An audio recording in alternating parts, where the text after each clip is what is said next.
আসসালামু আলাইকুম ভিউয়ার্স, সবাই আশা করি ভালো আছেন, সুস্থ আছেন। আজকে আমার বাসায় অনেক দিন পর আমার একটা দেবর এসেছে। ও একদম আমার ছোট ভাইয়ের মতো, অনেক ছোট আমার থেকে। তো অনেক দিন পর বললে ভুল হবে, অনেক বছর পর এসেছে ফাহাদ। তো আমি আবার একটু ডক্টরের কাছে যাব আবার আব্বুকে নিয়ে। তো ভাবলাম ঝটফট করে ওর জন্য একটা কিছু ডেজার্ট বানিয়ে রেখে যাই। দুপুরের খাওয়া তো শেষ হয়ে গেছে। তো ডেজার্ট বানাতে দেখলাম আমার ঘরে কি কি ফল আছে। তো এখানে আম আছে, ড্রাগন ফ্রুটস আছে, আর কলা আছে, সাথে বাসায় আইসক্রিম আছে, আবার একটু দইও আছে। তো ভাবলাম এটা দিয়েই ঝটপট বানিয়ে ফেলি। প্রথমেই দুটো একটু ওভাল শেপের গ্লাস নিয়ে নিলাম।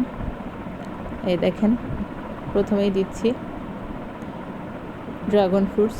এটা দিয়ে সুন্দর করে একটা লেয়ার করে দিব, সমান করে দুটো গ্লাসের নিচেই দিয়ে দিব। এই ডেজার্টটা কিন্তু ঝটপট হয়ে যায় এবং খেতেও খুব মজা লাগে। আমার ওই দেবরটা তো খুব পছন্দ করেছে এবং খুব প্রশংসা করেছে এটার। এই তো দুটোতেই ড্রাগন ফ্রুটস দেওয়া শেষ। এখন আমি এর উপরে দই দিয়ে দিব। এখানে টক মিষ্টি দইও দিতে পারেন, টক দইও দিতে পারেন। যাদের ডায়াবেটিস আছে বা মিষ্টি খাওয়া কোনো কারণে ডায়েট করছেন, তারা টক দই দিয়েও করতে পারেন, ওটাও খারাপ লাগে না।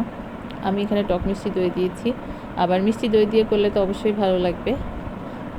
যদি মিষ্টি খেতে সমস্যা না থাকে তাহলে মিষ্টি দই দিয়েই করতে পারেন, সেটা খেতে ভালো লাগবে। তো দইটাকে এমনভাবে স্প্রেড করে দিব যাতে দইয়ের উপর থেকে নিচে যে ড্রাগন ফ্রুটস আছে ওটা দেখা না যায়। এই ঠিক এইভাবে। এবার আরেকটা লেয়ার আম সুন্দর করে বিছিয়ে দিব। এই আমগুলো আমি ছোট ছোট কিউব কিউব করে কেটে নিয়েছিলাম, পাকা আম। এটা সুন্দর করে বিছিয়ে দিব। দুটো গ্লাসে দিয়ে দিচ্ছি।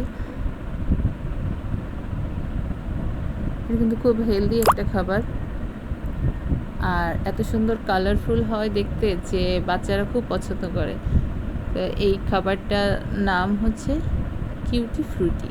নামটা আমার দেয়া, যেহেতু বাচ্চারা খুব কিউট কিউট করতেছিল, তো আমি বললাম তাহলে এটার নাম হোক কিউটি ফ্রুটি।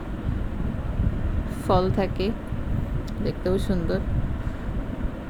আপনাদের যেসব বাচ্চা আছে বাসায় যে ফল খেতে চায় না, অনেক বাচ্চাই আছে আম ড্রাগন ফ্রুটস খেতে চায় না, তো তাদেরকে ঠিক এভাবে করে দিলে দেখবেন খুব মজা করে খেয়ে নেবে।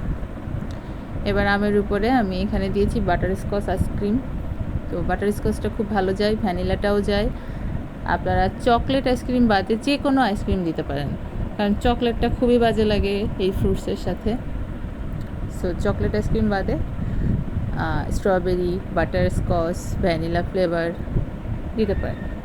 ক্ষীরমালাইও খারাপ লাগবে না, তবে আমার কাছে মনে হয়েছে বাটারস্কচটা বেস্ট। হ্যাঁ, আইসক্রিমের উপরে আমি এবার ছোট ছোট করে কেটে রাখা কলাগুলো দিয়ে দিচ্ছি।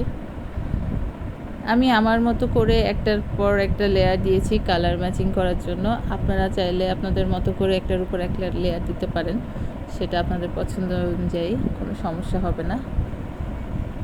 আমার যেটা ভালো লেগেছে আমি সেটা দিয়েছি। একটু সুন্দর করে সাজিয়ে দিচ্ছি। এই তো, এভাবেও এখন পরিবেশন করা যাবে।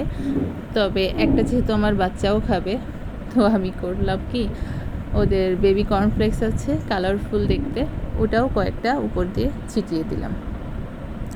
তো তখন এটা দেখতে আরও বেশি সুন্দর হয়ে গেছে। এই দেখেন, সাইড দিয়েও এত সুন্দর লাগছে, উপর দিয়েও এত সুন্দর লাগছে। এটা খুব পছন্দ করে খাবে সবাই। আর আমার দেবর তো খেয়ে খুব খুশি হয়েছে, বলেছে ভাবে এটা কি। তো আমি বললাম এটা কিউটি ফ্রুটি, তুমি খাও। যাই হোক, আপনারা বাসায় তৈরি করবেন, সবাই মিলে খাবেন, আশা করি ভালো লাগবে। আর আমার চ্যানেলে অনেক খাবার আছে, আমার চ্যানেলের সাথেই থাকবেন যদি ভালো লাগে। সবাই সুস্থ থাকবেন, ভালো থাকবেন। আল্লাহ হাফেজ।